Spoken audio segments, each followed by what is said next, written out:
Bonjour,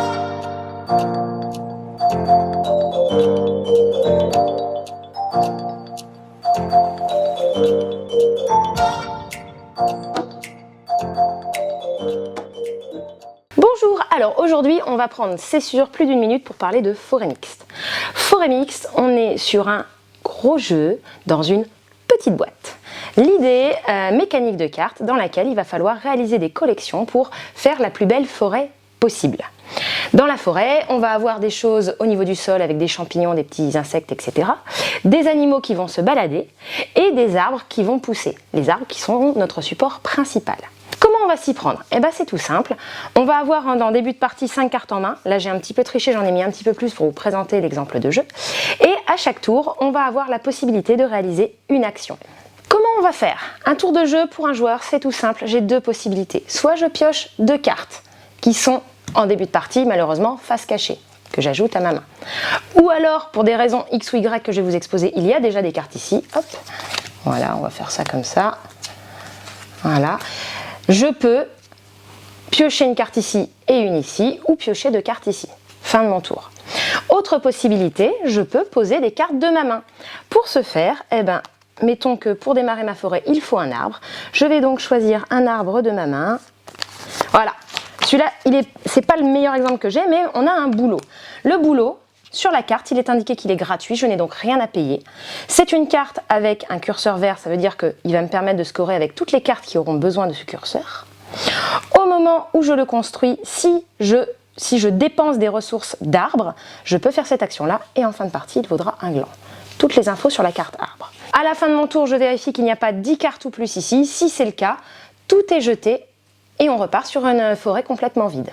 Je vais vous montrer un autre exemple de ce que j'aurais pu faire. C'est à nouveau mon tour, j'ai un ours brun, je voudrais pouvoir le construire. Et ben c'est très simple, il va me coûter 3 cartes. Il faut donc que je défausse 3 cartes de ma main. Alors, hop, bah tiens, un autre ours brun, un autre arbre et un écureuil, parce que je ne peux pas jouer l'écureuil. Toutes les cartes que je jette vont à la rivière au centre et du coup vont être disponibles pour les autres joueurs. Donc il n'y a jamais de cartes perdues ou jetées de façon définitive au moment où je fais mon choix. Après, si effectivement je peux m'arranger pour dépasser le score ici et virer les cartes pour que les autres n'en profitent pas, c'est tant mieux. La carte que je récupère, quand ce sont les animaux, ils sont doubles. Automatiquement, je glisse pour que n'apparaisse plus que l'animal que j'ai souhaité construire, à savoir mon ours à 3. Comme je n'ai pas construit avec une carte orange, je ne déclenche pas l'effet orange. Par contre, automatiquement, je peux placer toutes les cartes de la clairière dans ma grotte. Ma grotte est là, je prends toutes ces cartes-là, je les mets dedans, ce qui m'arrange fortement puisqu'en fin de partie, j'ai un gland par carte dans ma grotte. Et oui, car les glands sont les points de victoire de forêt mixte. On va jouer comme ça chacun notre tour en passant de joueur en joueur. Si à un moment, quand je dois piocher un joueur rencontre une carte hiver, attention, la fin de partie s'annonce. Il y en a 3 dans le paquet. La première que je rencontre, on la défausse, j'en repioche une pour compenser. Exactement pour la deuxième. La troisième met fin à la partie. On pose tous nos cartes, je termine mon tour et on va scorer en fonction de tout ce qu'on possède sur notre plateau. Je vais vous montrer un petit peu après comment ça se goupille. Petite autre chose que j'ai oublié de préciser, si vous n'avez jamais d'arbre, le dessus de la pile c'est une pousse d'arbre. Ça peut toujours être un arbre qui ne score de aucune manière, mais qui vous permet de supporter toutes les petites créatures qui pourront vivre autour de l'arbre en question. Je viens de vous installer un petit exemple de scoring pour regarder. Alors bien sûr votre forêt sera beaucoup plus grande que juste cet arbre là, et du coup devrait faire beaucoup plus de combos de points. Mais pour vous donner une idée, sur la carte que j'ai installée là, on a un G qui va me rapporter 3 glands. On a un lièvre qui va me rapporter 1 point par autre lièvre d'Europe. Alors malheureusement, là j'ai qu'un arbre, j'en ai qu'un, mais si j'en avais mis plusieurs à la suite, je scorais à chaque fois, ça faisait des multiplicateurs avec lui. J'ai mon ours qui me permet de compter tous les points que j'ai mis dans la grotte comme tout à l'heure, donc là on va en avoir, 7.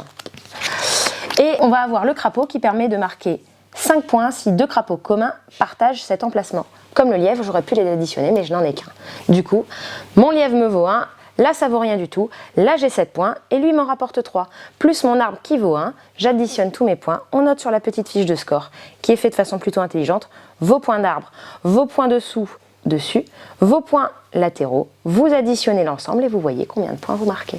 Voilà pour l'ensemble des règles. Comme je vous le disais, on est face à un jeu qui va proposer beaucoup de choix, de combos possibles, de possibilités de rejouer, sous couvert d'être dans une petite boîte très choupi avec le côté très positif, très écolo et très mignon, ben en fait ça va pas s'adresser à du public familial. On est là pour se prendre la tête, pour piquer des cartes aux autres et faire les bonnes combos avant tout le monde. Du coup, c'est du bon. Il y a longtemps que je m'étais pas autant éclatée sur un jeu de stratégie comme ça. Donc merci Koch, auteur de ce jeu.